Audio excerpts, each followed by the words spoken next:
3 days after that, I am sleeping on my couch as I did when I was married because I was an insomniac. I slept alone because I didn't want to disturb my wife. And even though can we tell everybody that you had a badass like ceiling like lights, and so you look up and see the stars and shit? I have what equates to an 8-foot by 8-foot skylight in the middle of my living room. And I live up above the city, so there's not a ton of, or certainly back then, there's more now, but there's not a ton of artificial light around me. So I can still just turn the lights off in my living room and look up and see space. Like, it's a privilege. It is a privilege that this house, I don't live in a fancy house. It's a big, weird, cool house, and I've made it work for myself. But one of the coolest features is that skylight. So I was laying on the couch. I fell asleep. Used to fall asleep listening to the radios, the scanner. I woke up hearing a siren go blazing by. And at that point, I'd lived on this street for several years. When you know the sound of a car that is flying down the street way before it gets to you. You know that you hear the roar of the tires, like, holy shit, how fucking fast is that? Whoosh. Cop went flying by, then another, then another, then another. I turned on the scanner and I heard an active police chase. Bunch of cops were chasing down some dude. I don't know why they were chasing him, but he was zigzagging all over, not my neighborhood, but my neck of the woods. And eventually I heard him crash. I didn't hear him crash. I heard on the scanner that he had crashed. This was about a quarter mile away. And he just took one of these sharp corners too fast, plowed into the side of a hill. He was injured, but he was okay. They took him into custody. And I was listening to that, and that was exciting. And I was just about to fall asleep from that. And then, as I was sort of falling asleep, looking up into that skylight, I remember seeing a plane that was flying around in a circle, like a small plane up in the air. And I live up by the airport, but this was in the wee hours in the morning. It was like, these little planes don't usually fly around unless something's going on. And I remember looking at that and thinking, what the fuck is that? I tuned to my aircraft frequencies on the scanner, didn't hear anything. Then I was just about to fall asleep, and then a fucking massive roar goes by my house, shaking the fucking house. I'm like, what the fuck was that? Then another. And then I look out the window and I can see the afterburn of military jets that had buzzed my house, and they were flying over the city and on their way over the mountains, which leads to Ellensburg on the other side. And I'm like, you know, there's military and air force activity all over the place in Washington, but we don't see a lot of it over here. But I was like, holy shit, what the fuck are they? Are they doing test flights at 2 a.m.? I lay back down on the couch. I'm looking up through the skylight, trying to calm down from the start that the massive roar of these planes gave me. And then I see it. The UFO. The black triangle. Wow. Floating over the skylight. And you may remember how I described it back in the day. Did you animate it or something? God, did you? I think I did make an animation for it, and I put that on our old forum when we had the Space Pod forum. Was it perfectly triangular, or did it have more of a... It felt razor fucking sharp. It was, well, it was a isosceles, I think. Is that the elongated triangle? Mm-hmm. It didn't look like the Triforce. It looked like an arrowhead, you know. It was longer, it was pointy, but it was a razor sharp, crisp, no lights, no sound, no definition whatsoever, just blacker than the night sky. And really, that's how I saw it. It was this black triangle hole, blotted out the floating, stars, blocking out the stars as it quietly floated over my house. Now, when I saw it, I was like, oh my God, it's the black triangle. And again, I knew what the black triangle at least was alleged to be. And what it was alleged to look like. there are a few different black triangles. Some of them have lights on each tip. Some of them have a light in the middle. Some of them hum. Some of them are completely silent and no lights. This is the one that I saw. No lights, no sound. I would have guessed that the thing was maybe 2 or 3 times as long as my house. What is it allegedly supposed to be?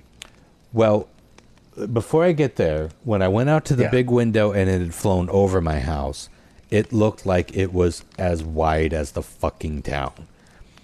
This is another thing that a lot of sightings of the Black Triangle have in common. It's not a shapeshifter necessarily, but there's something about the perspective of where you're seeing it, how you're seeing it, and from what angle, maybe even the time of day. It can look smaller or it can look bigger. But what most people believe, overwhelmingly most people believe the Black Triangle is a top secret predecessor to the, what is it, the SR... Yeah, the Blackbird. The Blackbird, whatever that was. Yeah. And then there was something 71. After that. What was the stealthy... There was something after the Blackbird. I can't remember what it was. But, experimental aircraft likely born in Area 51. And they fly them around. It's people. It's the government. It's the military. And it's top secret, super stealthy shit. I didn't think for one second I was looking at alien craft, but I still got it. It's the eeriest fucking feeling when you see like this legendary thing. You know it's real. You think you were getting was like an escort for it, the buzz? Well, yeah. Mm-hmm. I think it was these planes flying over. Now I don't know what that little plane above me was doing. That didn't make sense.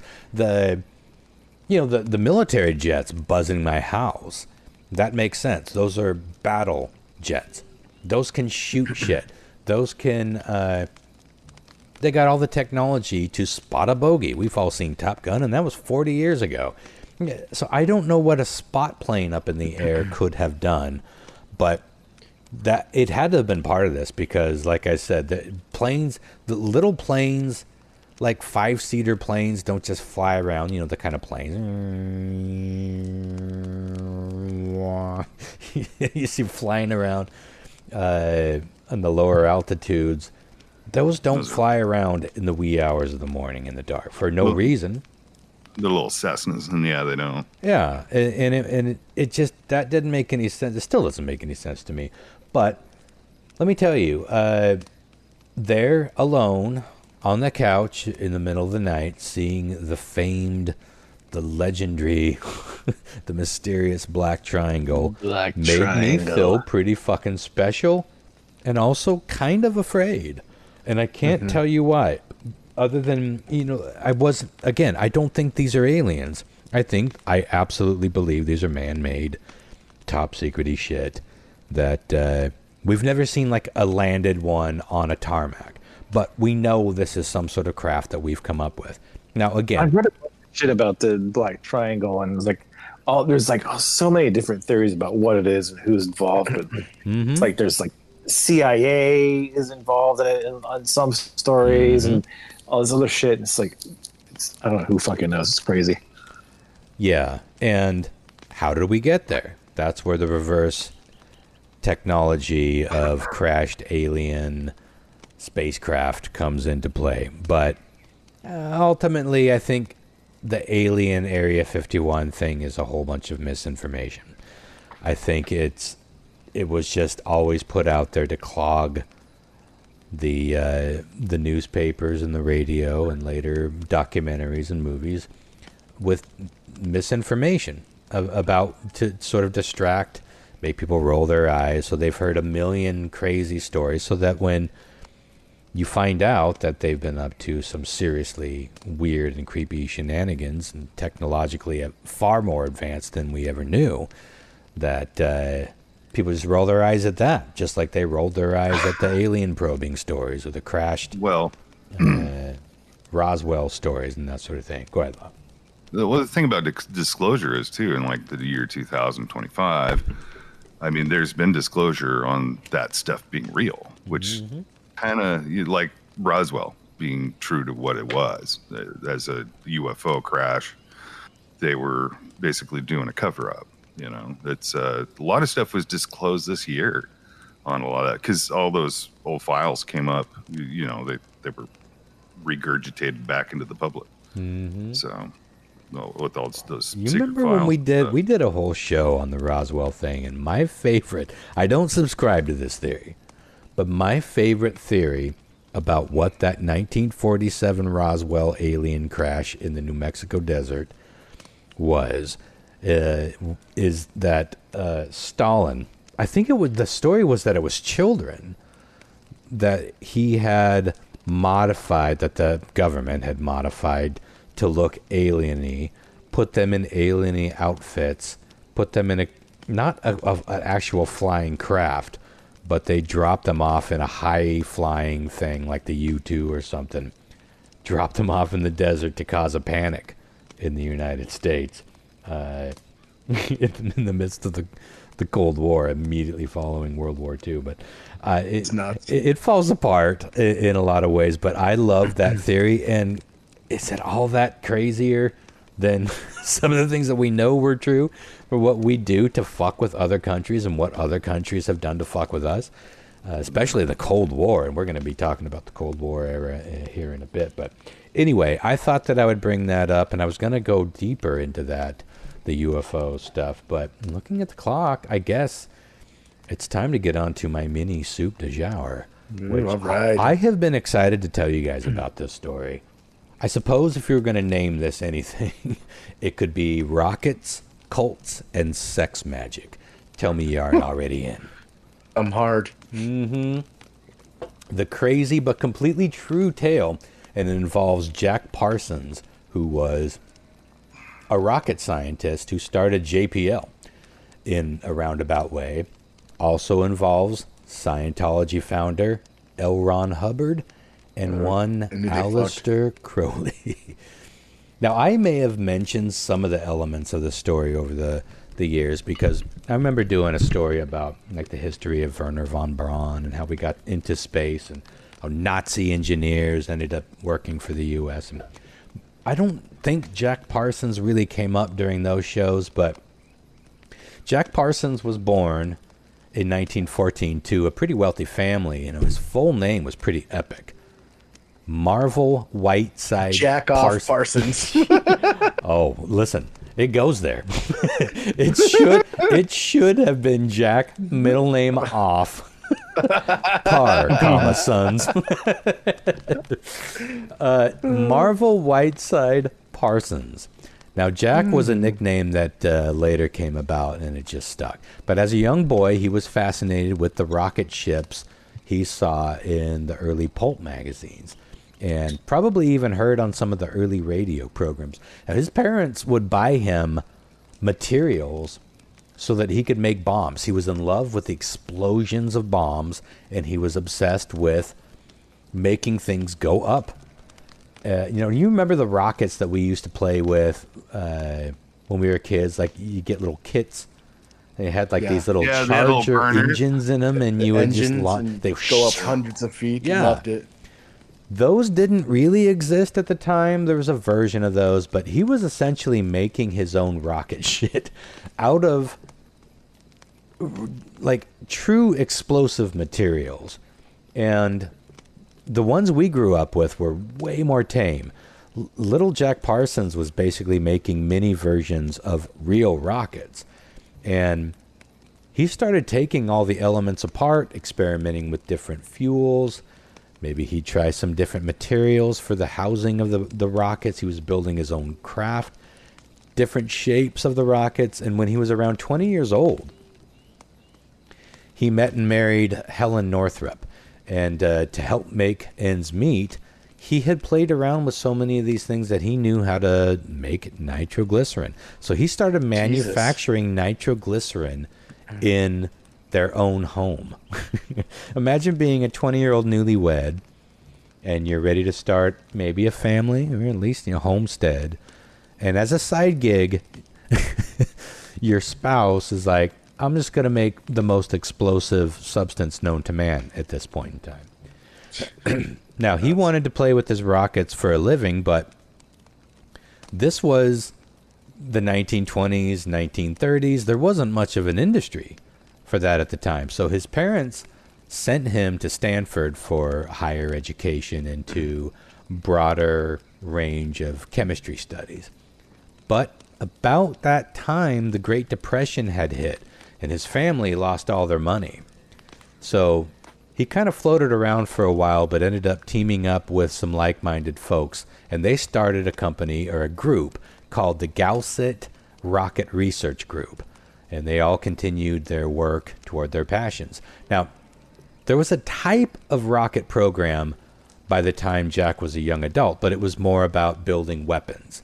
And they were pretty crude, unreliable weapons. Most of the rocketry that was being talked about back then were hobbyists or like fireworks type stuff. The thought of any kind of travel into space was science fiction. But a little later on, as things were heading toward World War II, the group saw an opportunity for funding their experiments, and rocket production began to be used for weapons toward that war. And around that time, Parsons had discovered the occult writings of Aleister Crowley, and he was immediately drawn toward Crowley's do what thou wilt philosophy, and he was intrigued by the idea of dark magic. So he actually joined Crowley's OTO cult and quickly advanced to becoming an important figure. He ended up being, whatever you would call it, the grand poobah of that chapter of the entire west coast of Crowley's OTO cult. And Crowley himself said that he was so impressed with Parsons that he considered him a potential successor to him when he passed away into the great beyond. Now, Parsons was living a pretty wild life in these days. All of these guys were. The group, which had come to be known as the Suicide Squad, was making enough money to sustain themselves, and Parson purchased a large old mansion in Pasadena, California that he called the Parsonage, which is a little groany, but also kind of badass.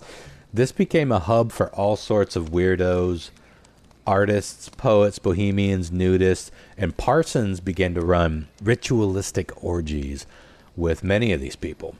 They're down for it. Everyone was just, it was like a counterculture group. He had a knack for finding people that were just kind of like, all right, up for shit, right. You know? And he believed, like, I think the thing that really intrigued him, he never flat out said it, but you could tell that he believed that there was a chance that he could pair alchemy and witchcraft with true science in his pursuits to get into space. He was obsessed with the science and chemicals. I mean, he was almost more obsessed with the spiritual aspect of being in the laboratory. So he would sometimes preside over these sex rituals, but he would also participate, much to his wife's chagrin. Now, Jack was trying to live under the idea of free love, open sex, no ownership over someone's bodies. He was pretty terrible with boundaries, even practicing under that idea, because one of the women he was fucking was his wife's sister, who had also moved into the parsonage. Yeah, you can be open without being a maniac. So it was in the midst of all this, the parsonage found their way to someone else who had been looking for his own version of counterculture life, and that was L. Ron Hubbard. And Hubbard fell in love with what he saw, and he quickly moved into the mansion, and he and Parsons hit it off and began spending a lot of time together. The two of them agreed that dark magic was something to be explored, and that's when they came up with the idea of opening a gate into the netherworld so that they could harness these dark and powerful forces. This is so fucking wild. Keep in mind that what I'm about to tell you was all happening, like if you turned on the radio, if you even owned a radio, you'd be hearing things like Fibber McGee and Molly or the Lone Ranger. Like the 40s, and these guys were trying to open a back door to hell through fucking. Stop cleaning the wallpaper with the Play-Doh and come listen. You silly putty can wait. In the hopes of bringing forth a wicked, powerful being. Now, life would be basically these deep conversations, poetry readings, kind of like the Playboy Mansion before the Playboy Mansion, but a bit more arty and a bit more bohemian. And ironically, or oddly, a bit more sexual. But poetry readings, songs, putting on these mini plays, otherwise just shooting the shit and getting high as fuck and imbibing in spirits and getting all philosophical. And then, as the sun would set, a gong upstairs would chime. The household would get up, walk upstairs, gather around for the daily ceremony. And some of this would be almost church-like. You know, they'd be repeating chants, phrases, and mantras. And anyone who'd bothered to be dressed before was likely undressed by the time they got to quote-unquote church or black mass. And they would be touching themselves or the person next to them or both. And as things progressed, the chants became more focused, more purposeful. And this really was some of the earliest concepts of sexual-based manifestation practices, which has always sort of been tied with sex magic. Now, as for the climaxes, we'll talk more about that in a bit. But this began to consume Parsons, and he was essentially kicked out of the Rocket Group. You know, a lot of people weren't getting what he was into. And by this time, that group had grown into JPL, otherwise known as Jet Propulsion Laboratories, one of the most important organizations in rocketry. These were all major fucking players in getting our asses into space.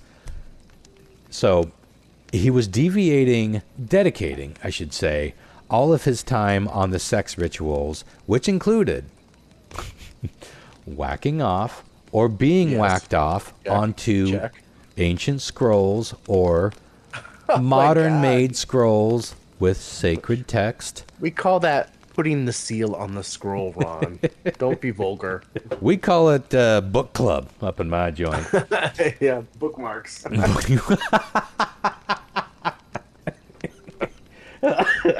Oh, I don't know if I want to join the bookmarks club. By the way, unrelated, I'm starting a book club, Ron. So, orgies were the goal. When it came to these, it was all about steps, building toward a thing.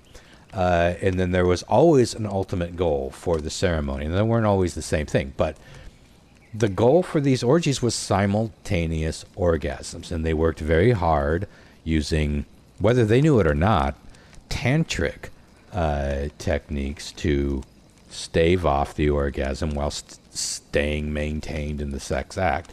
And then timing it, because what they believed here, it's not like there is a set of rules or guides concerning sex magic. But one thing that seems to be consistent is this idea that we are closer to the spiritual realm when we are coming than any other time. And it's not hard to see why some people think that. I mean, it's a pretty intense experience. And the experiments and rituals produced not only tons of orgasms, but all sorts of bizarre states of euphoria, fear, and even sickness. Now, many people at the parsonage started seeing apparitions, hearing voices, and other strange and unpleasant phenomena on top of the hot sex. And quite a few of them just left. It was like, this is getting too fucking weird, too real, too intense. Like, we just want to fucking get high and have nude poetry, bro. You're making it weird. But, of course, many cults and other exploitive men have used the concept of sex magic as a con or an excuse to fuck more people. So it's a touchy subject all on its own. But Jack had become so fixated on round-the-clock dark magic that his wife, Helen, was starting to feel lonely. And one L. Ron Hubbard made note of that. And soon the two were having... His woman and his best friend in bed and having fun. It's Jethro Tull. What is that, locomotive? Locomotive? I wish that I had Jackoff's girl. You see that fucking SNL sketch where I think it's Eric Roberts. Somebody is Rick Springfield, and they're all in the studio. And, like, the bass player is Jesse, and his girlfriend's there. Yeah. Jesse, count us off. Where can I find a woman like that? Points at her. Like Rick, what the fuck? Has got to be one of the best recent SNL sketches in history. But this, this was all open. Everybody was in this open thing. So this was technically on the table. But again, at this point, L. Ron had basically become Jack Parsons' best friend and his business partner. So they were kind of keeping that relationship on the DL, but Parsons knew, and he went along with it because, as we mentioned, he'd already crossed some pretty serious boundaries when he fucked his wife's sister. So is that any worse or better than her fucking his best friend? Soon Hubbard and Parsons started working on what they called the Babylon working. Now, they didn't call that. That was something that Crowley had been working on. They were trying to pick up this work. And this was a series of rituals to summon forth the Babylon or moon child. Which makes me think of that. You will be mine soon, child. Moon child. Yeah, good stuff. I wonder if that song is about Crowley's Moonchild. I bet it is. According to Crowley's 1917 novel Moonchild, the Moonchild would be a magically conceived child birthed through a ritual designed to incarnate an elemental or spiritual being, one that could shape the destiny of all humanity. That's open to interpretation. Now, some thought the child would help usher in a new era where true will and occult power would reign. Others believed it was the Antichrist and would lead to the end of the world, which was also very appealing to a certain sect. It's appealing to a certain sect these days, it seems.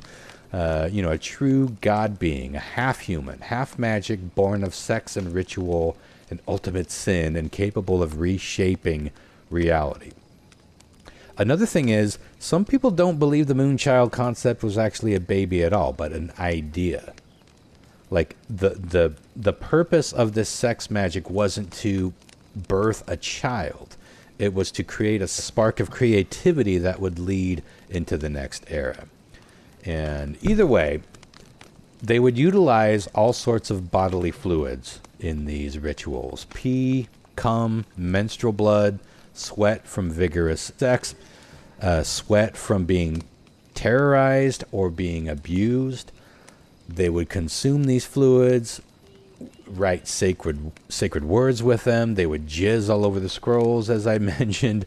But they would also jizz on ancient scrolls or ancient words and bury them into sacred soils for the purpose of fucking the earth, if you will, and planting their seed into the dirt to grow forth this wicked pairing of nature, science, and magic. Yeah, these motherfuckers, and these were geniuses. Like, say what you want about L. Ron Hubbard, the dude was onto some shit that in terms of just like, how do I get what I want out of this life? I'm not saying he was onto something for the rest of us.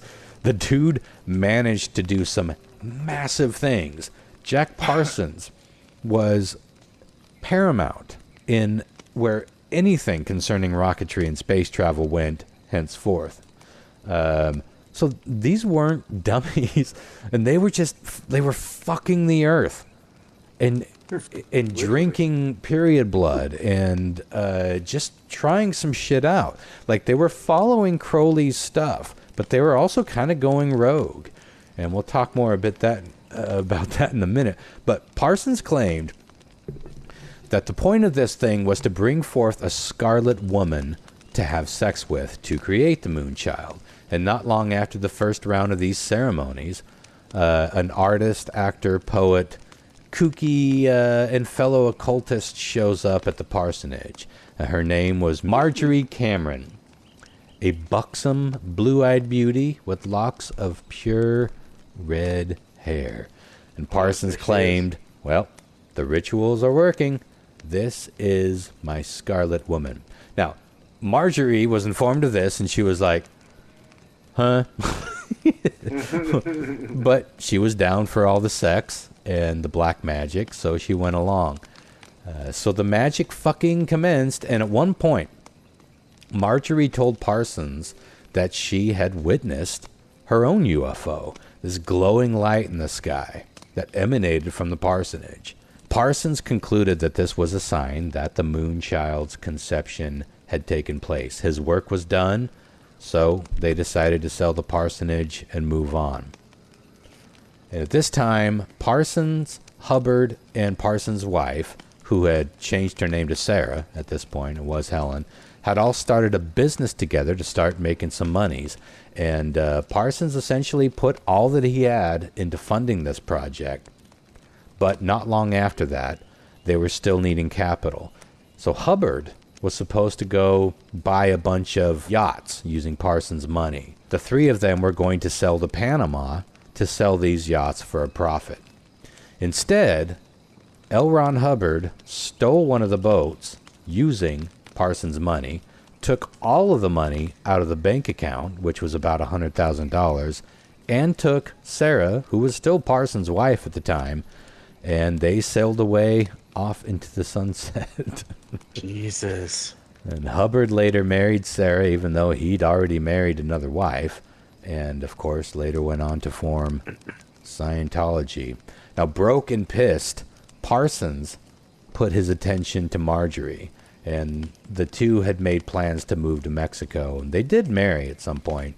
Now, in the meantime, Parsons started working on movies.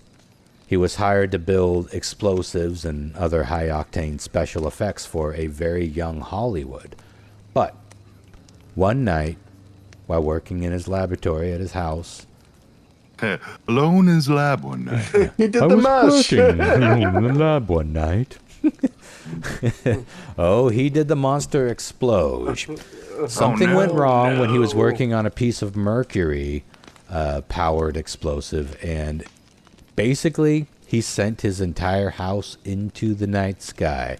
Now, Parsons initially survived, unfortunately. Wait.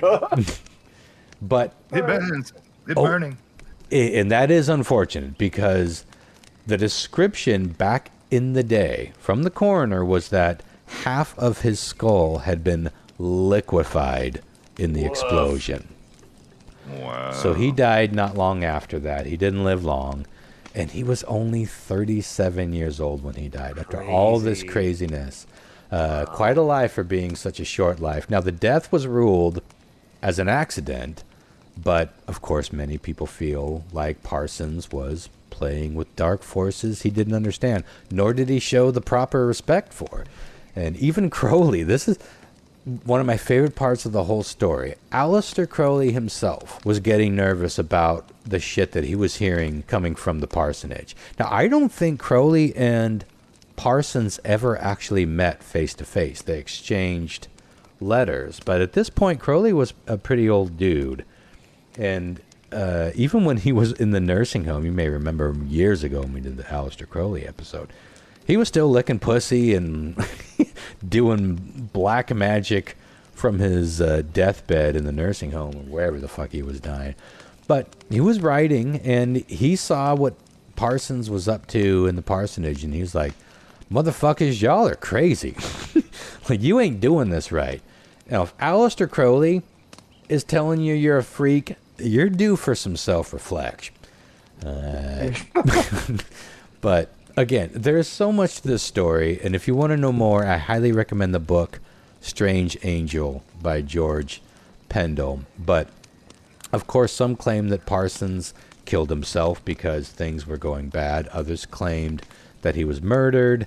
There were ties that I didn't even get into where, like everybody who was doing kooky shit back in the day, in that era, they were accused of being commies. The feds were watching him. Some people thought they took him out. A lot of people in the occult, and even many people outside the cult, say that these guys actually succeeded in opening some sort of gateway into the beyond, because not long after the Babylon working, things started going very wrong. First locally, and Parsons lost his gig at JPL. He lost his wife to Hubbard, who was also his best friend that he lost. He lost his business that was tied to all that. His money vanished. The parsonage broke up. All of that sex and glory went away. His career floundered completely, and then he done blowed himself up. And not long after that, the Cold War nuclear proliferation started. UFOs, interestingly, really blowed up around this time. This was, we were just talking about Roswell 1947. That was this fucking era. Between that and the 70s was this crazy time for UFOs. Serial killers exploded. We had things like the Manson family, Jonestown, Heaven's Gate, Scientology. All of this, a lot of this shit was tied to, or at least the timing was linked to this era. When you look back at what these people were doing versus post, I don't know. I think that's loosey-goosey, and I'm not claiming that they opened up some devil's gateway or that even exists. But all these new cults, new gods, new hells, life was undeniably simpler before they started fucking about. Probably coincidence, but interestingly, one of the places that the rocket group was doing experiments was a place north of Pasadena called the Devil's Gate Dam. Now, the Occult Lodge believed that the area around the Devil's Gate held special energy or portal status. Like it was the test site, early pre-JPL rocket experiments, and the site of an alleged portal to hell. Now, it's not 100% known if they ever did any of the sex magic there, but it's likely because the timeline fits, the people that were involved fit. Now, you can visit this area now. It's illegal to get down there. It's closed off, and it's pretty hairy to get to. You have to scale some pretty gnarly straight-down ladder work going down into the rocks above this tunnel entrance. A few YouTubers have done it, though, and they filmed it, and it's fucking creepy as shit, man. This tunnel goes so far until it gets to this little partial area that looks caved in, but if you go through the little openings in the caved in area, you'll go through another opening and get to these two giant slabs of concrete that sort of look like doors, and some people hypothesize that those are the actual doorways into hell itself. It's been tied to UFO sightings, this area, missing children. Google the missing 4 from the 1950s. This story will come up. Electromagnetic anomalies, bizarre animal behavior, dogs leaping to their death off into this little pit area. Jesus. A ton of shit tied to this one little area. Now, so far, nobody has blasted through those doors. TikTok on that, though. And it's creepy as hell to watch these fucking videos. It's hard to explain, but first of all, it's not an actual tunnel. It's technically an old drainage passage from the dam. But it goes so fucking far under the rock, you lose the natural light from the opening, which is like tunnel-size opening, about halfway to where the doors are. So if you don't have light, once you get halfway through this thing, even though it's a straight fucking shot, it's not like a winding cave, it's a man-made tunnel. It's so deep that if you don't have light, you are going to not be able to see your way halfway through the end of it. And the opening is surrounded by a rancid moat of runoff, junky piss, bacteria. It's a fucking dark, weird little area. I recommend getting on YouTube.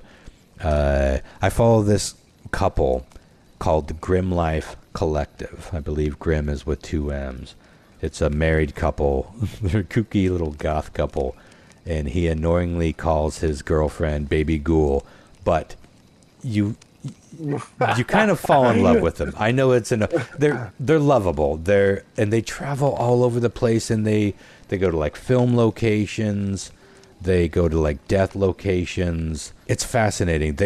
I don't know if I talked about this, but they went to find the Pet Cemetery filming locations, and they found where, even though it's completely overgrown, a totally different landscape, kind of out in the middle of nowhere, they found where they think the original Pet Cemetery was. And they even came across, buried under shrubs, they barely saw a chunk of wood sticking up, but they could tell that it wasn't bark or from a tree. It was a board. It was a rotted board. They pulled it up, and it was a crudely nailed together cross. Now, there's no real cemetery up there, so anything that's up there was from the movie.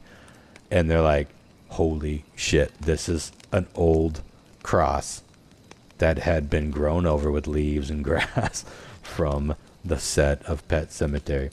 And I'm pretty sure they took it home. They kind of hinted at that. But he went down into the cave, and you can tell there's graffiti everywhere. There's shit everywhere, junk. People went down there to get fucked up. I'm sure people are still going down there to fucking try to do sex magic. But there's all these kooky legends and creepy legends surrounding the Devil's Gate Dam. So good luck if you're thinking about splunkering down there. Pretty wild. I mean, Jack Parsons, again, was instrumental in getting us into space years before anyone was even seriously talking about it. This was science fiction stuff, period. These people invented the concept of next level rockets. And, you know, again, I skimmed over a lot of stuff, but there were specific inventions that Parsons himself came up with that led to us getting into space. And this was a time where nothing existed. They had to invent the science to get to the shit. And all along the way, he was working with what he hoped were dark forces from the beyond to help him get to that next level. And maybe they did, in fact, succeed at opening Hell's Gate, after all. Life in the early 1930s versus life now looks pretty fucking different. And that all happened pretty quickly. Fucking wild story. 100% true. Anywho, I thought that would be Ron, I've been saying it for years. I keep waiting for you to start that cult. Close. Time is nigh. You know, I kind of had a cult without trying. Like, people were ready for me to start a cult. At the end of the day, I kind of just want to sleep alone. I just love having my giant fucking bed. I can sleep like a starfish. I think give a girl a bookmark occasionally, and bookmark and send them home. I think there's too much neediness in a cult. There's too much. Yeah. Like I think I could be a cult leader. I think I have whatever it takes to be a cult leader in terms of attracting people to follow me. I don't have an interest in it, and that's the difference. Now, conversely, a lot of people who were successful cults, they had to do it through manipulation. Like a cult was kind of forming around Raider Station in the early days without me trying. I was not trying to do it. I had to actually push some of that. You know, of course, we're talking jokingly here, but not terribly jokingly. Like, there was a cult isn't the right word. I would say collective and commune. There was a definite push to get me to lead, and it was definitely sex heavy. It was definitely art heavy. Like, I relate to a lot of things that I hear in this story, and it's like, yeah, I 100% would have been drawn to some of this, but on the dark magic, the black magic thing like that, I'm 50 years old, and I still don't know what I like, honestly, I don't know what I fucking believe in terms of spirituality, in terms of an afterlife, a God, a heaven or hell. I have some pretty solid feelings that have been kind of consistent, but I vacillate on some of the details, and sometimes I vacillate on anything. Like, I say it all the time, if there's a floating bearded dude in the sky that says you chose poorly at the end of this life, I won't be surprised. And if it's lights out, I just couldn't like weird be surprised. trivia. Yeah. Like I don't know what I believe, but You all shouldn't along, have chased the brown herring, Ron. well, why'd you make the brown hair? Wow. if not chaseable, why chaseable shade? But all along my pattern of life, and this is probably more to do with my religious upbringing, but I've always been terrified. Well, not terrified, that's an exaggeration, but I've always been cautious of playing around with things where you're like, the idea of trying to summon spirits, even playing with the Ouija board. We've talked about this many times. I'm not attracted to that because even though I don't necessarily believe in demons or ghosts or spirits in that kind of way, I do believe in negative energy and positive energy. And I believe that when any selfish or evil, quote unquote, again, not necessarily biblical evil, but just bad intentions, I think that there's some harmful energy surrounding that kind of activity. And I've never been attracted to trying like certain things like that, but I have delved into what would be considered certain parts of sex magic. I mean, even tantric practices would be considered sex magic to some degree. And that's more about, delaying or retaining the sexual energy to build, but it's all based on positivity. The difference between that and like dark magic and black magic is we don't care about the consequences. We're trying to do what we want to do. It's like a selfish act. It's a selfish endeavor. And what you are trying to achieve is ultimately dark, but you're attracted to the dark. And I've never been drawn toward that kind of thing. Even when I was like super into satanic metal. And I was like, kind of into that mysticism of it all. I was always careful to not really dabble in it. You know what I mean? Do you guys feel that way too? Or do you think it's just all bullshit? I don't know. Is this kind of the same reason you don't want to go, what is it, EVP hunting? Is that what it's called? Yes. No. Yeah, well, that's Yeah. exactly the reason. Because I have heard so you many... You don't want to fuck around and find out. You don't want to FAFO. Yeah. The thing about hunting EVPs, for those of you that don't know, I'm sure most of our listeners do, but what is that? Electronic voice phenomena? Phenomena, yeah. The idea of recording ghosts, or even talking to or even just sitting in a room and saying, "Is there anyone here? This is a safe space. Come forth, Robert. We know that you were murdered here." That sort of thing. Or anything else, it's communication. It's you're allowing those energies to communicate with the other side. I say it all the time. I can never remember if it's a Dio song. I think it's a Dio song, but it might be one of the later Black Sabbath songs with Dio in it. But there's, I think that the song's called "Too Late." But that line, "It's too late. You've said the words. It's too late.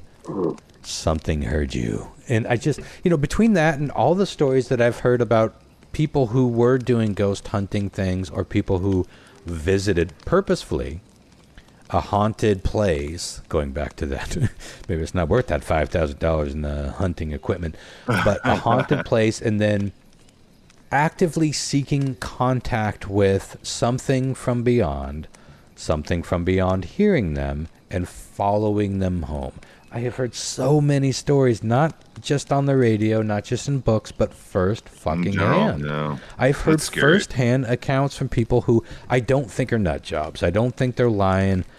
I don't know what it is because, again, I don't know. I still don't even know what I fucking believe, and I'm okay with that. I like kind of being loosey-goosey with my beliefs. I think that's just another way of saying open-minded. I'm not terribly busy searching for answers. I think a lot of those people are sensitive, so they're sensitive to those the whole paranormal shit. Mm-hmm. The ghosts or being what you're talking about is being possessed. Like you went to a haunted mansion thing, made a joke and said, "Hey, you're a pussy, fuck you," and then you went home, and then all of a sudden your sheets got ripped off your bed in the middle of the night. You know, and you're like waking up and floating around the room with 2 eye holes. Yeah. You are the one who is the one that's a pussy. You are the pussies. So I mean, But it's old timey. I say you are yonder pussy. See, little Jay and Silent Bob.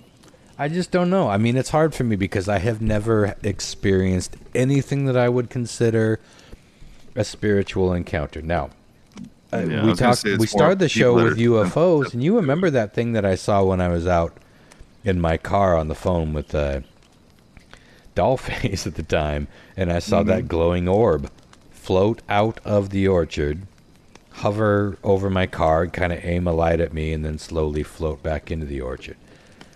Now, these days, I would say, well, that's a new advanced drone. Drone or something. But 15 years ago, the drones were like, ugh. And they're expensive. And they didn't, like $3,000. they didn't fucking glow like a giant ball of ghost. No, A lot of the orbs are tied to spiritual things. I don't know. Most drones actually have nights. They have lights that are green and red. This and was, they I think, flash. purplishly They're yellow. just they're just like any kind of plane. You know, I mean, literally, you have to take a flying test to get your permit to fly a drone. It's literally it's like basically taking a flying test. You know, to get your license to fly is what a drone. I can't remember what it's called, but to have a drone license to do like videos for YouTube and shit like that, to have it monetized, you have to have that license. Well, I suppose we should move on to our Campfire Edition Weird Trivia. It's Weird Trivia with Christopher F. Hart, a man from Florida, poop things, square shit in nature. Don't get me started on the goddamn brown hair. It's Weird Trivia that might get Christopher fired. I guess when I said I was ready for it, I didn't really mean that. Beer. Zip. He's too busy sealing those notes, if you know what I'm saying. I'm making bookmarks, baby. He's making them bookmarks and sealing those. Fucking seals. the earth, trying to make a magic baby. Moonshine. Let's see. Last week, Ronster won. Last time before we were at the fire, Ron took it. I did take it. Let's see if I can take it in the warm, crackling glow of the campfire. All right, question 1, guys. Are we all still here? John Mark still with us, baby? We might have lost John Mark. You might be sleeping. He said he might be. It is late. Well, we are gonna play heads up then, bitches. Here we go. Want to try to get somebody on real quick? You can if you got it. Holy shit, I've missed 19. Oh, just text him and probably wake up. Yeah, that worked last time. No, call him. Yeah, I don't know about the old paranormal stuff. There was a time I believed in it quite a bit, and the older I get, the more I don't know. You know, I honestly think that you lose a part of that in you, and as of life. I think the older you get, the more you kind of take life more. I don't know. It becomes more obviously of a. You know, as you progress as a kid, you know, in teenager stuff, you got your imagination going on and stuff like that. And in your 20s and 30s, you still have that spryness in you. But the older you get, the more of like the paranormal, like of being sensitive to feel, you know, certain energies and shit like that. I don't know if that's something that you evolve to get more honed into, or it's something that you gradually lose. You know what I mean? Yeah. It's like they say like kids, they see dead people and stuff like that, babies.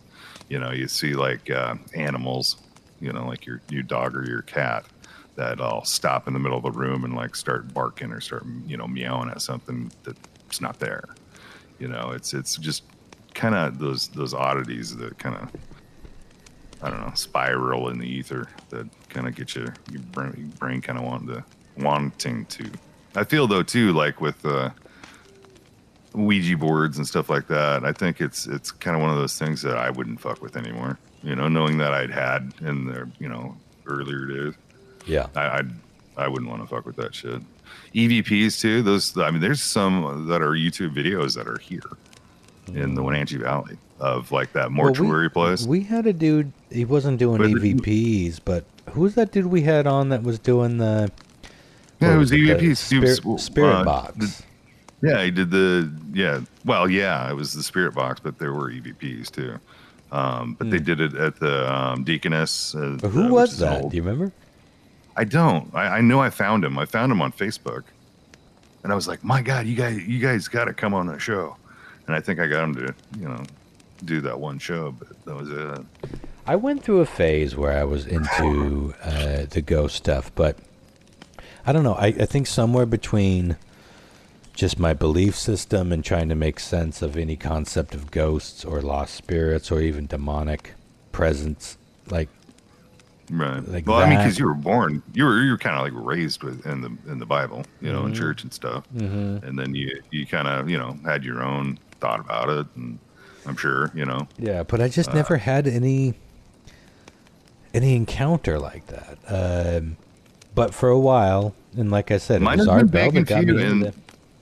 Might have been vague and few, and I would say that I do believe there is somewhat of an afterlife.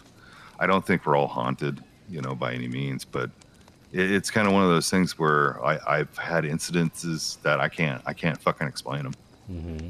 I mean, straight up, like I said it before, and it was during the podcast that we did back in the day with the Tales from the Space Pod. I was a security guard for a long time, so I mean, I wasn't even doing drugs or drinking or any of that.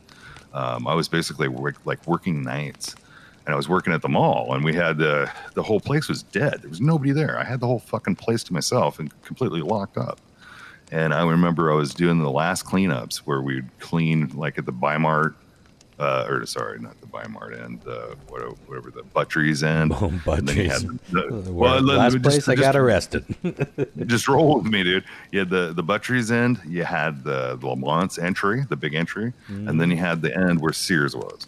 Well, where I was where the Lamont's entry was, and I was just done spot mop, and I was getting ready to vacuum the front entry, the front entries, right? So you had the main doors, but then you had another set of doors you had to go through until you got into the mall. And so I was cleaning those up, and I had the cart and everything. I was getting ready to go to vacuum the carpet out in that entry, and I heard right up top in the ceiling.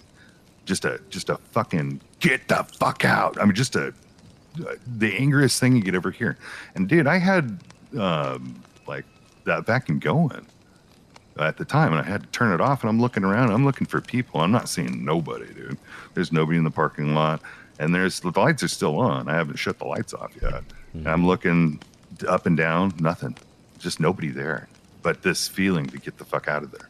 And that's exactly what I did as I went back and just fucking locked it up and left. Mm-hmm. But yeah, it was just a creepy thing.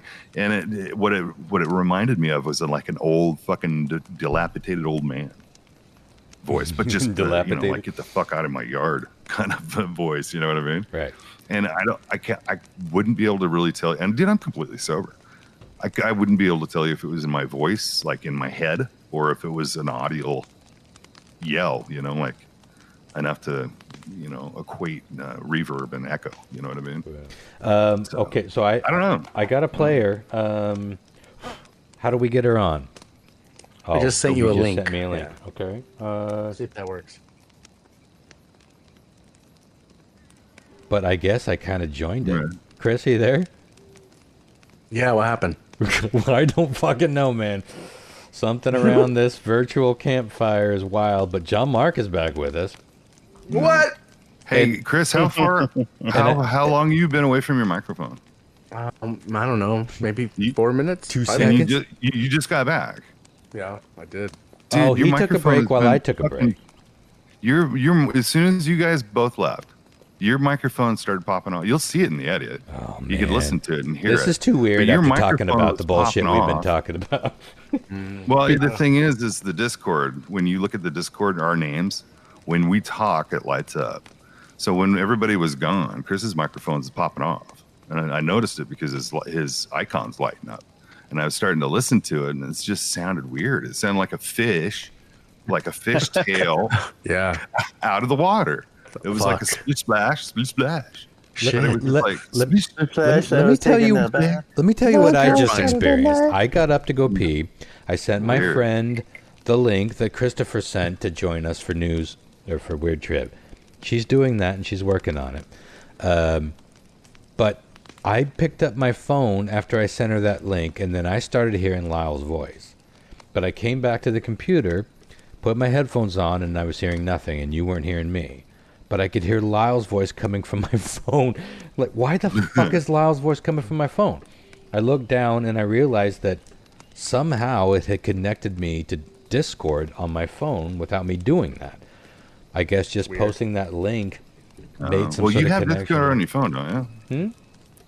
If you have Discord on your phone, that link would just pop up your Discord, and then you know. I Obviously, think since that's you what already it have a did, and that's Discord- what I thought it would do for her. But she says she's registering right now, so we're gonna have an epic four-way. four-player trivia here in a minute. If she figures it out, if not, then at least we got John Mark back. Yeah, we that's knew easy, tonight dude. was going to be late. John Mark, did you fall asleep? He's Oh, gone no. again. Damn it, we lost him again. The second he heard you had a He fell backup company, asleep he's when like, I was "Fuck talking off." about what had happened. He's like, oh, this is so boring. Come on, I got to be the one at 4:30 tomorrow. Come on. Oh, yikes. Okay, Yeah, no, well, dial days are all let me 4:30s. see how it's working for her. So, in What his if it was voice, kind of? you know, Wouldn't it be amazing if he was like sleep playing? Okay, I'm gonna go B. Scary Son of a deers. bitch. he's on mute, so he muted. Yeah, he muted, and I think you.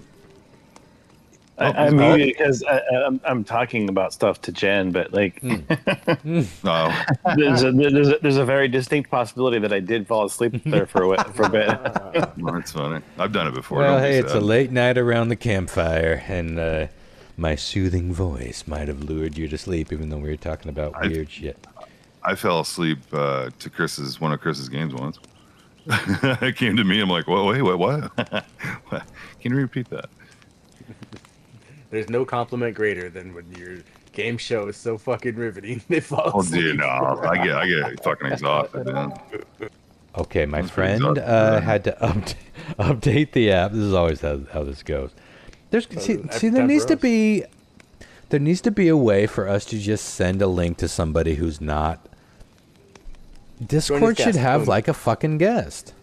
Yeah. Well, You shouldn't have Okay, to but you set need up. Skype to do it. You know what I mean? Yeah. Mm-hmm. Oh, Hey, welcome, Meg. Meg, you there? She's muted. Unmute yourself. If you can figure out how to do that. No, she found. Well, no, She she's found it. muted again. Oh, this happens. Hello? There you go. There you are. Hey, there you are. Yay! Can you hear us? Hi. I can. All right. Well, this is my friend Meg. She works with me Hi, on Meg. a lot of the artistic guys. endeavors that we do. So you were one of the people I reached out to. Was like, well, we have a situation because John Mark fell asleep, but as it turns out, John Mark woke back up. So now we have 4 players for Weird Trivia. And you've listened to the podcast enough to know how we do this, yeah? Mm-hmm. It's simple enough. Awesome.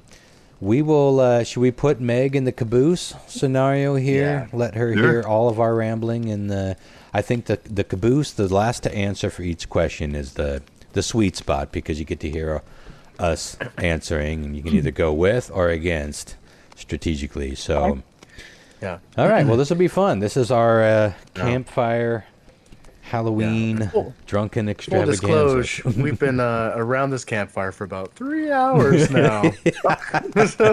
Yeah. So bear with me, man. Whatever you got to Well, drink, you better drink fast to catch up. 'Cause Yeah. I'm getting more.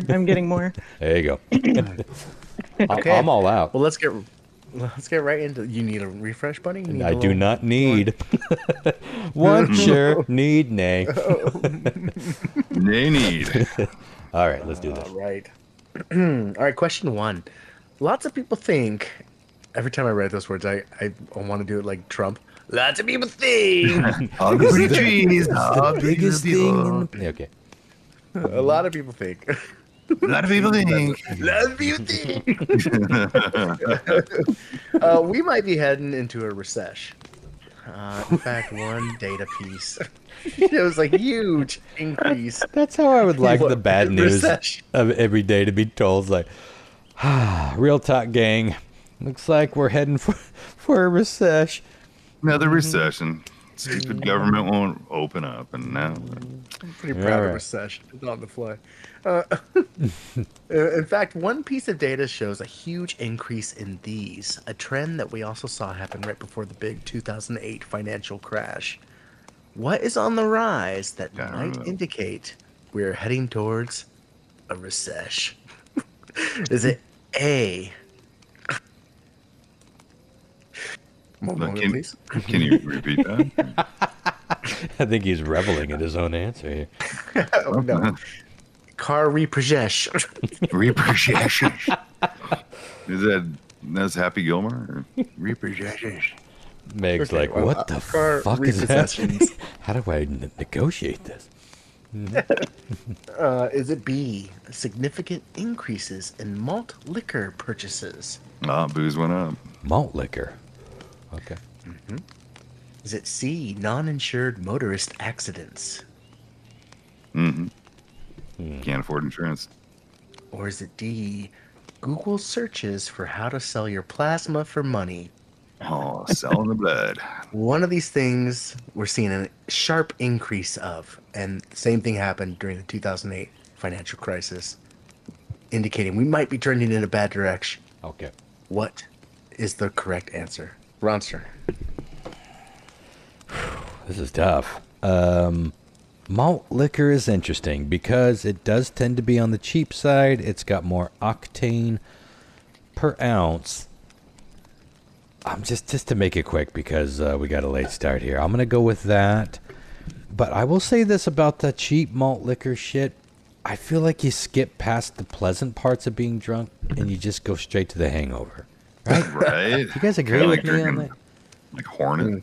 Yeah, our Old English 800. Ooh. Oh, Isn't that malt? Maybe that's not malt liquor. I don't know what Yeah, the fuck well, it is. But I think the it new is. wine Oh. coolers and all that stuff, they're no longer wine Mad coolers. Dog That's all, it's 2020. all malt liquor. The little balls. Yeah. ugh. Yeah. I'm gonna go John with that. Mark. That was my youth. Yeah. I'm gonna go with the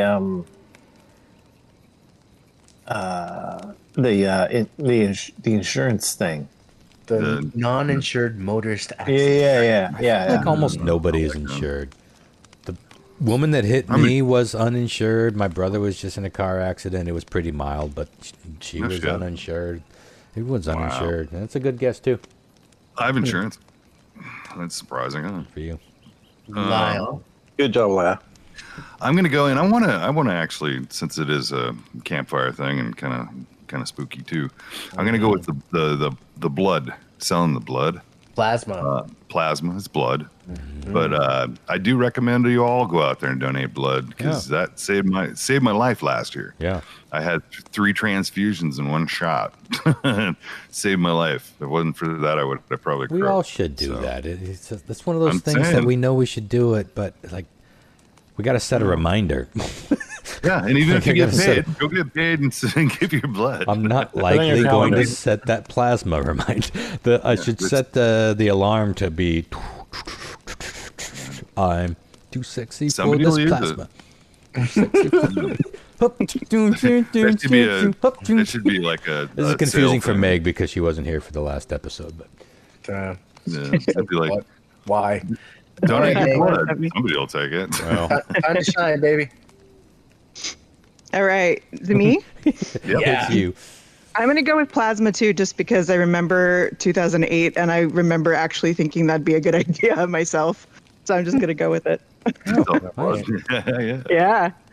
That's not a terrible thing to do when the economy's rough. Well, Why not? Huh? Win-win. All right, guys. Question 2. It's been a while, but question 2 is a listener submitted question. And we're going to make this worth 2 points, boys. And Meg. Been a while. Boys and Meg. We don't usually have a fourth guest, so this is exciting It's been a while. and new. Rusty. Huge thank you to my buddy Aaron Manahan for sending this one over. Okay, a few months back in Germany, a customs agent was processing some packages when they noticed a weird smell coming from some cake boxes the passenger was trying to get onto the plane. Upon further inspection, instead of a delicious cake, they found this inside of the boxes. What they're trying to smuggle onto the plane was A, over 1,500 live tarantulas. Oh, fuck that. Over 1,500. Fucking spiders on a plane, dude. I'm sick and tired of these motherfucking spiders. On this motherfucking Give me plane. back the snakes on the plane. I hope you do that for every one of these. Is it B, several gallons of poorly packaged breast milk? Oh, that's got to be sour. Oh, I'm sick and tired of these motherfucking. No, I get it. Poorly packaged. Breast Poorly milk. packaged breast milk. Huh. that's why it's sour. Like a mouthful, by the way. When poorly breast milk. packaged anything but thanks. breast milk? Is it C, That's most perishable. fecal transplant materials, i.e., fresh turds? Fresh shirts for transplant? That was somebody else's butt? I like that you gave us the Funny. dumbed down version in case we didn't know what feces was. Fecal transplant materials, fresh That's called turds. poop. It's called somebody else's poop in your butt. I eat turds. Transplant. Not for consumption. I for eat transplant. turds. That's not the worst rap name I've heard. Wouldn't you think that'd be one way to consumption? I mean, to be able to be transplant, got to go in one way and come out the other. Or was it D, half a dozen pigeons in various states of taxidermy? Ugh. Like, wow. So 6. Again, real quick. I'm gonna go over this because I know it's a lot. But a few months back in Germany, a customs agent was working at the airport. 2 pointer too, by the way. 2 points on the line, so you better be ready. What else to say about that? All right. Anyways, they were trying to get these cake boxes onto the plane, and the customs agent was like, "This smells weird."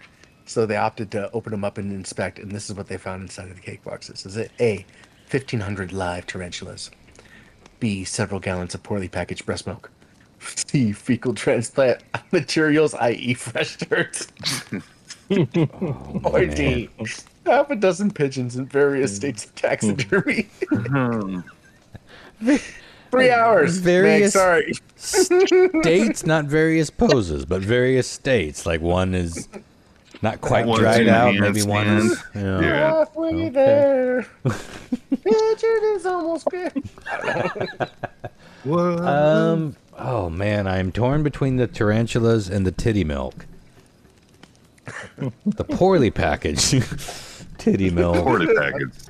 That's I got. But I feel like we hear so many stories about people smuggling exotic pets or otherwise troubling critters. Brown gold. Fresh turds. Like turds. Yeah, I'm gonna go with tarantulas, but I got a feeling it might be poorly packaged titty milk. John Mark. I'm gonna go with tarantulas too. Like, I mean, I don't like. 15. Wait, did you say 1,500? Yeah, That's so a like, lot, dude. I never thought that like tarantulas would have like a smell, but I guess like almost 2,000 of them together might like have some kind of Did you say odor. one box or boxes? Oh, boxes. I believe Box there's set. multiple boxes. Yeah. Okay. Yeah, okay. Just clarifying. Okay. Yeah, So, tarantulas. Mark. All All right. right. Well, Wow. I think I'm gonna go Fresh turds. Fresh turds. with. Fresh turds. You know what? I eat turds. Turd transplant. Just to make Chris happy because it makes me laugh when he's happy. But I'm gonna go with the turds. All right. Awesome. Because I was going to go with the birds. Oh, fuck. Believe me, I 100% I was going to go for the birds, but it rhymes with turds, so I'm going with the turds. All right. Meg. I feel like if it was turds, there wouldn't be much question about what is this weird smell. It would just be like, oh, that shit. Well, What is this incredibly familiar smell? Times a lot. My nose was correct. Having experienced smelling like nasty breast milk that has gone bad, but I also really want it to be pigeons, so I'm going to go with the pigeons. Oh, okay. I'm gonna go with the pigeon. The rule. Okay. Half a dozen, 6 in Question. I've been holding on to this question for a bit, and I'm fucking pumped for it. All right. Question 3. McDonald's has had a long-standing mascot crew. We don't see them often anymore, but our childhoods were littered with Happy Meals featuring Ronald McDonald, the Hamburglar, Mayor McCheese, the Fry Yeah. Kids. Most of these lovable mascots were pretty easy to identify what they were. Grimace. Remember Grimace? Except fucking Yeah. one. The big purple blob, affectionately known as Grimace. Well, All right. after all these years, motherfuckers, McDonald's has come out and said what Grimace was supposed to be. Oh, really? What is Grimace? Is he A, a sesame seed? What? Is he B, a giant taste bud? I think the Is acid's he- kicking in. Is he C, a gumdrop? Okay. Well, that's... Or is he D, a blob of ketchup? Wow. Grimace I mode. hate He how... is- I mean- a gumdrop is the only thing that even remotely makes sense, so that can't possibly be it. A glob of purple... Inconceivable! A glob of purple ketchup, a taste bud, or a sesame seed. Yes, he is one of these things. Oh, show. That doesn't make sense. He's purple, you know. It's just like, Yeah. Wouldn't he be like I don't know, with something purple, Totally. like blueberry like pie Well, or something. a gumdrop that's could be blue. purple. I'm gonna go with gumdrop because that's the only thing that makes sense. But it's so different from all the other stupid things that It's out of the food chain. I know that's not the right answer. Yeah, it's got to be part of the food chain. Yeah. Well, Yeah, well, McDonald I don't lore. know. I mean, there's like the Fry Well, Kid. you got the Hamburglar. It's a burger. Was it the Mayor McCheese? he's a hamburger. Hamburger. You got the That's Nugget true. kids. Oh, You got the Fry Guys.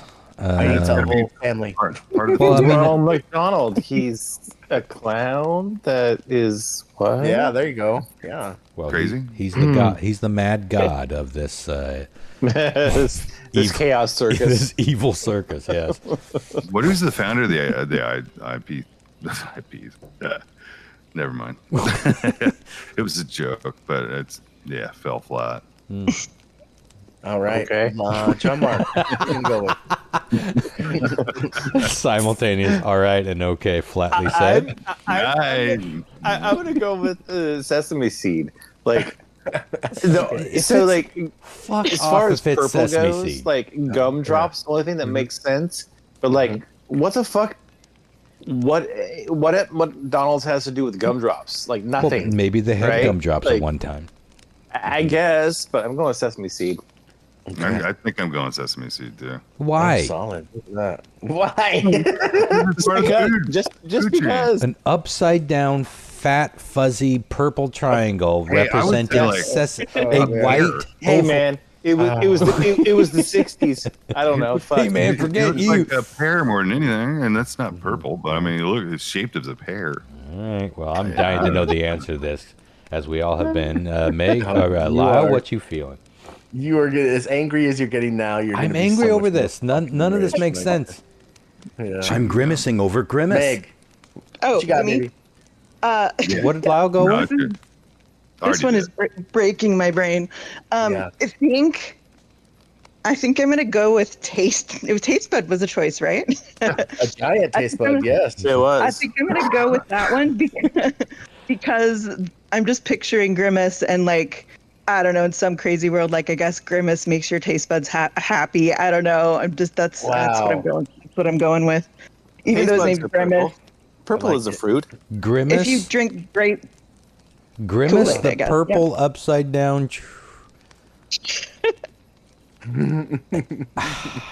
Maybe. I don't know. I'm going with taste buds. Makes as I much like it. sense as anything else. I mean, gumdrop That is the works only for one that me. makes sense. Why are you not? Why none of you chasing the gumdrop herring? Too obvious? They're not stupid. I don't like that answer. I don't like this question. I'm upset about this whole Grimace thing. It's only going to get worse. All right, question 4. A lot of people say Not a bee Grimace?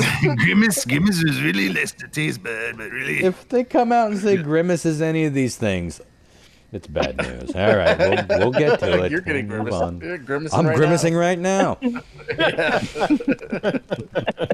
Just don't let it out. Just don't let it out. Question 4. This famous musician recently made the news after it was reported that they have donated $1 million into opening a cat sanctuary Eddie Money. for stray and special needs kitties, which I love. Huh. The name of the sanctuary, Whiskers and Wings. Which musician are we talking about here? Who's doing this? Is it A, Paul McCartney? Yeah, Beatles. makes sense. Mhm. Is it B, Jack White? Jack Black. Jack White. Just listening to Jack Is White it- today. Is it C, Snoop Dogg? Oh, yo, in this LBC. Yeah. Double. was Is it use double a- whiskey? Double W for Black- wingy day. Black 7-Up. I never have, never will. Or is it D? I told the boys earlier, my new Eddie Money is Steven Tyler. He's just been on too much. I'm going to sprinkle him in everywhere. Has he been waiting? Fucking Tyler. He's been waiting, Again, slowly musician anticipating. opening up a $1 million cat sanctuary. Paul McCartney, $1 Whiskers and million. Wings. Paul McCartney, Jack White, Snoop Dogg, or Steven Tyler? Ronster. Well, obviously the wing connection with Paul McCartney. I also know that Paul McCartney, I believe, is a vegan and a staunch proponent of animal rights. And I've already forgotten the others besides Steven Tyler. What were the other two? Jack White, Snoop Dogg. White Snoop Double D. Doggy Snoop Dogg. saves the cat. Snoop Dogg's A cat dog. sanctuary. I'm torn Just between the Paul and Steve. Now, Steve Tyler also has, obviously, the Aerosmith thing with wings. Their logo was wings. They had an album called Get Your Wings. I feel believe like he it also was has a Nine misdirection that you gave us, teasing that Steve Tyler was going to be part of tonight's quiz, but I'm going to go with Steve Tyler. I think it's between him and Paul McCartney, personally.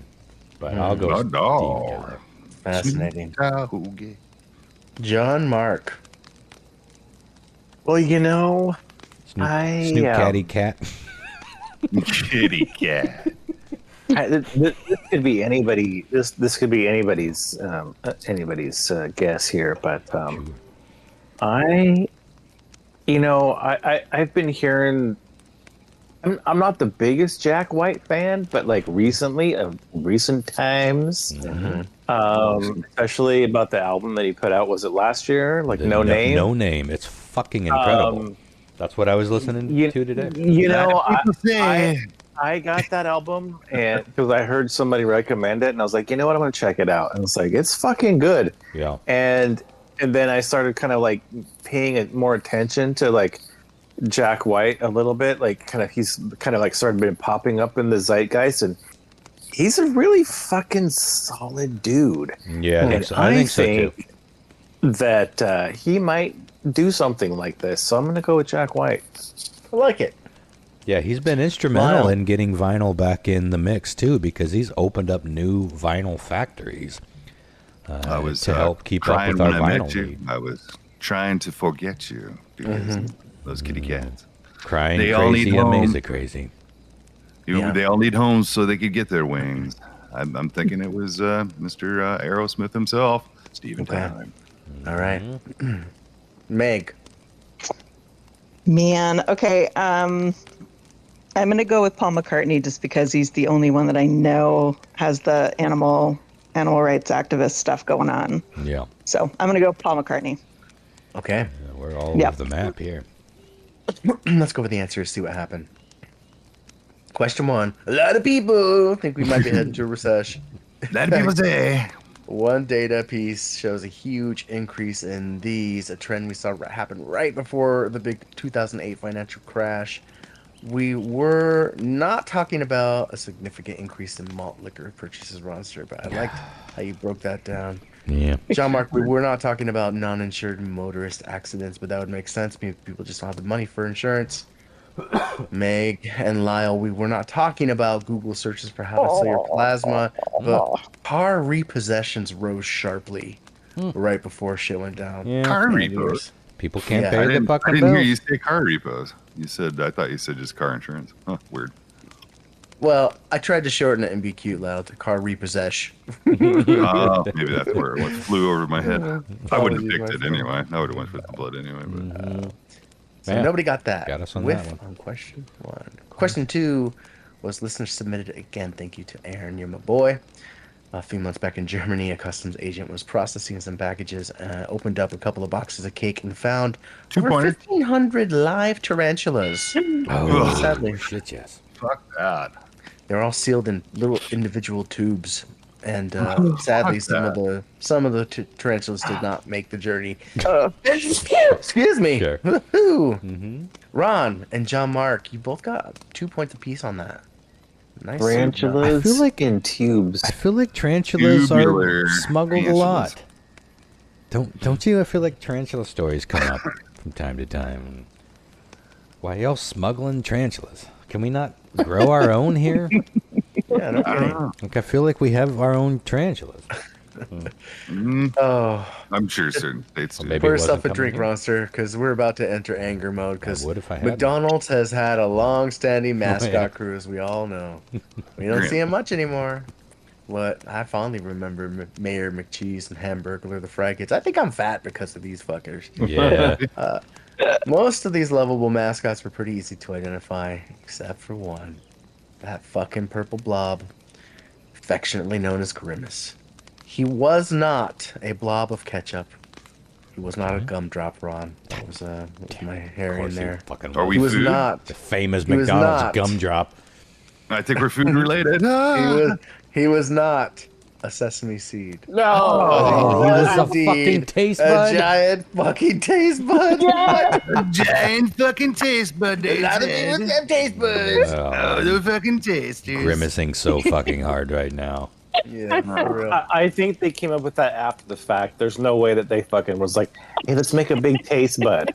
I think it's somebody. Somebody was like, what the fuck up. is this thing? And they're like, This is a generation like Z thing that they just sat around eating one time and discussed it and said that's true. Snopes in this shit.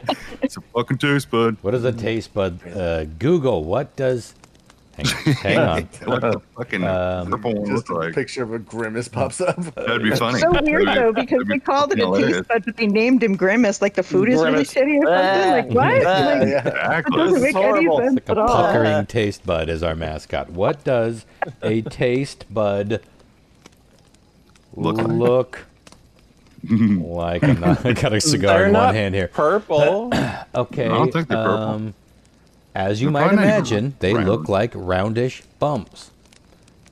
I don't see any, no matter how microscopic, no matter what the view, no matter what the color, anything that looks remotely like Grimace. What spoke to you on that answer, Meg?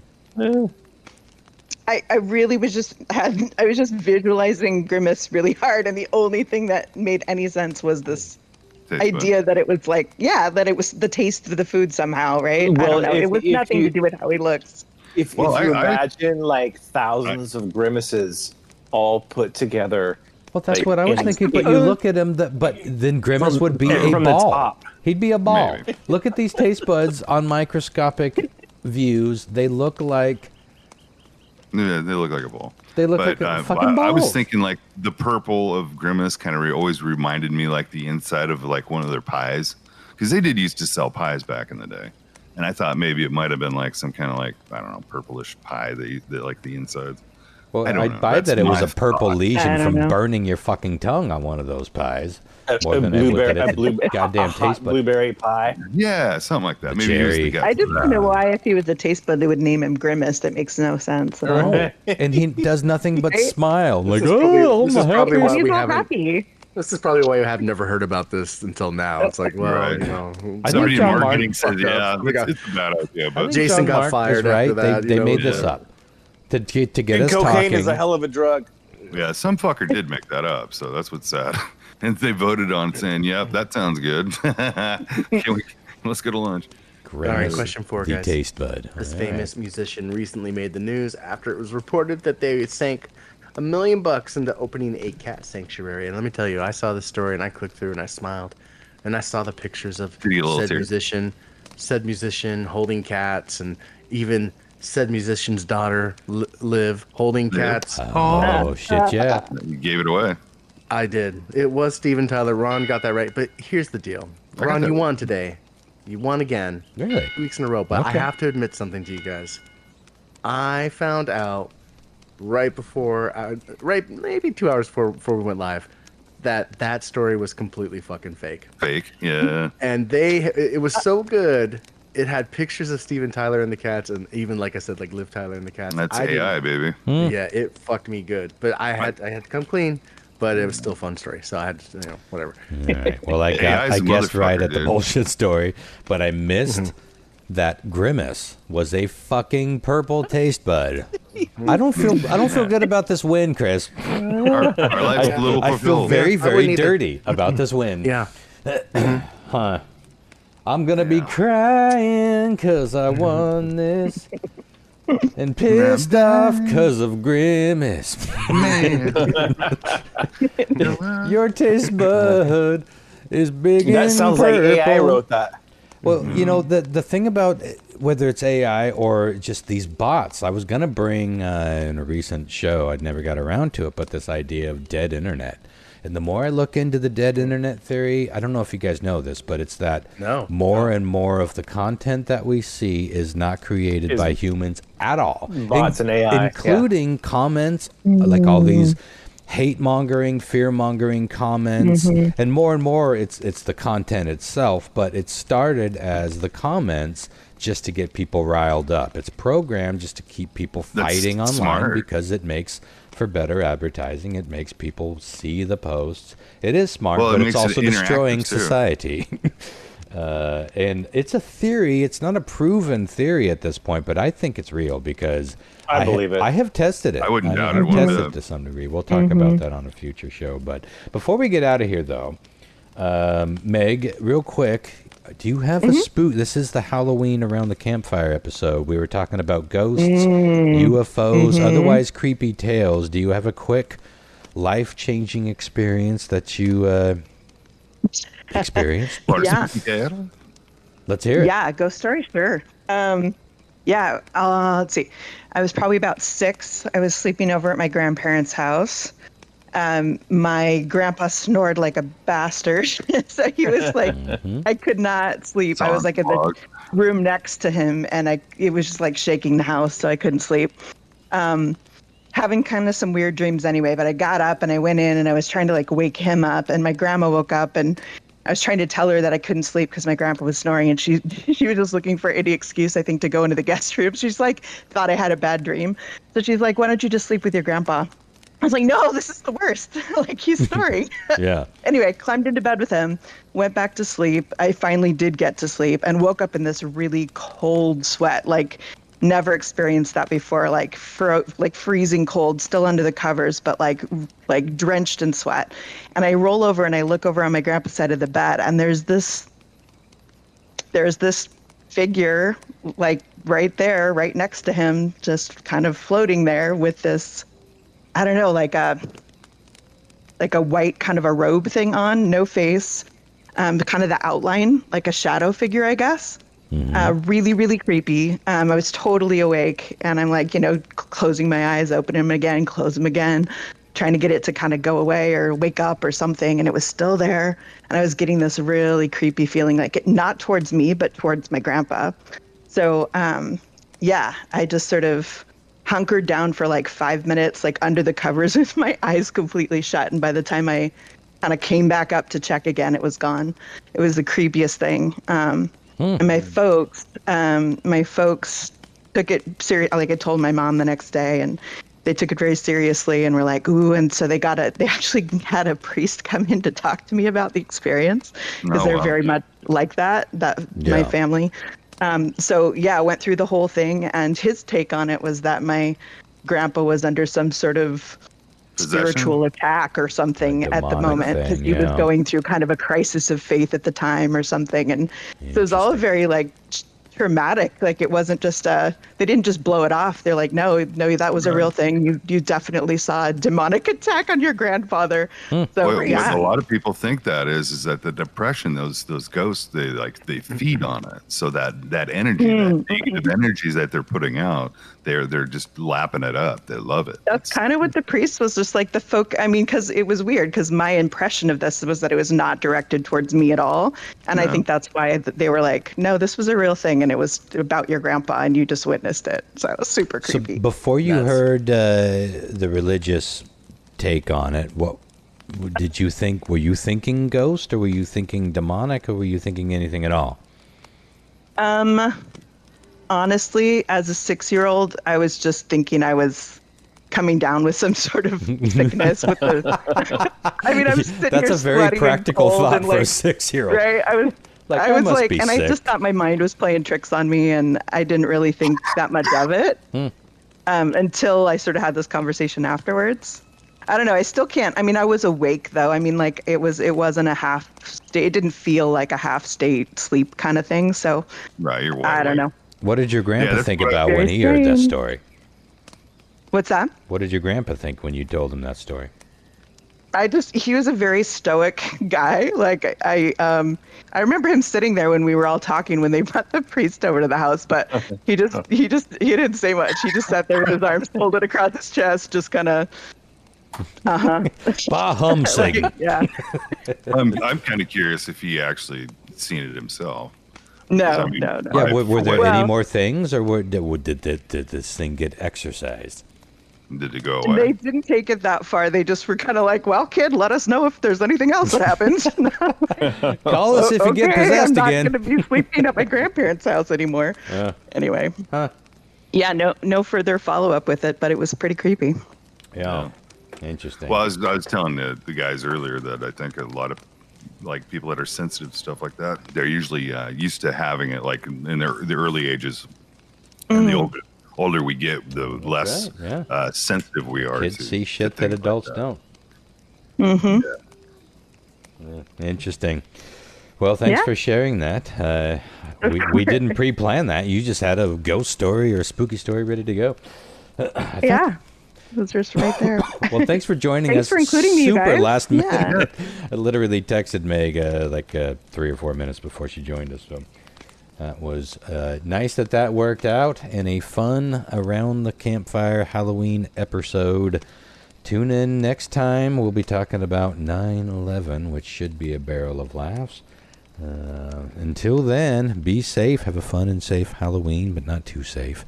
Maybe not too fun. Just stay home. Actually, just do nothing. Well, go and donate blood, and then there you go. Donate blood. Yeah. I think donating blood for like a Halloween thing is a super cool idea. It's like a reverse vampire thing. Go do a reverse vampire. That should be with the Red Cross or whoever does the plasma and blood donation things. They should do a reverse vampire thing every October. I like it. Yeah. Judging from your response, maybe I'm wrong. No, it's great. I dig it. Really pitch it to them, you know? Crickets means I'm onto something. Yeah, you nailed it.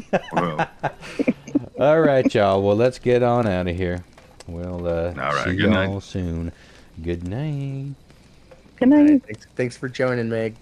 You're welcome. Thanks, guys. Bye. Still think reverse Dracula is a thing, but we'll find out later, I guess. Night, Joe. Also my favorite sex position. Reverse Dracula. How's that work? Is that like a dear. 69? But 96. 96. Yeah, I 90 want to suck your dick. for some reason, 96 never took off. That's 96 is for an old married couple that sleeps facing away from each other.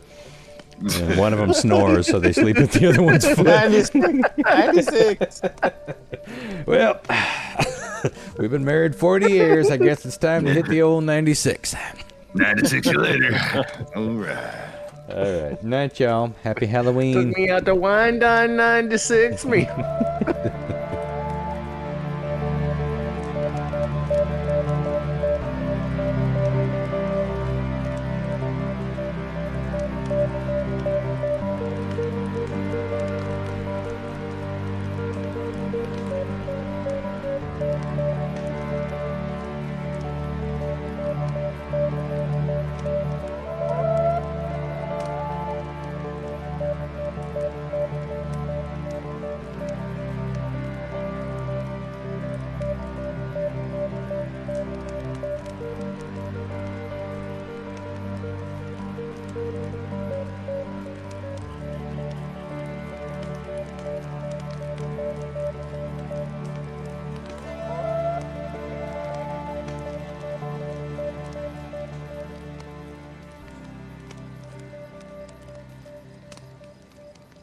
Why none of you chasing the gun drop herring?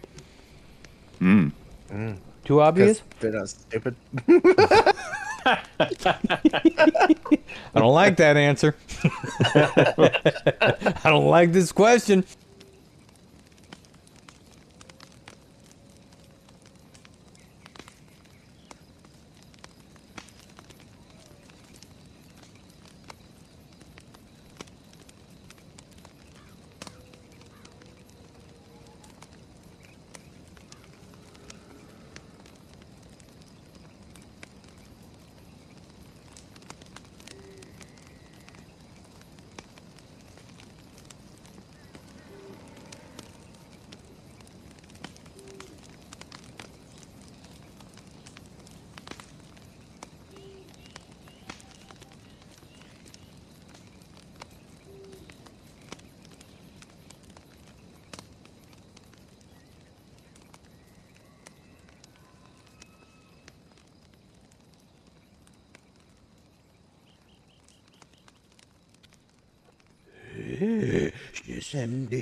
Schnauxes.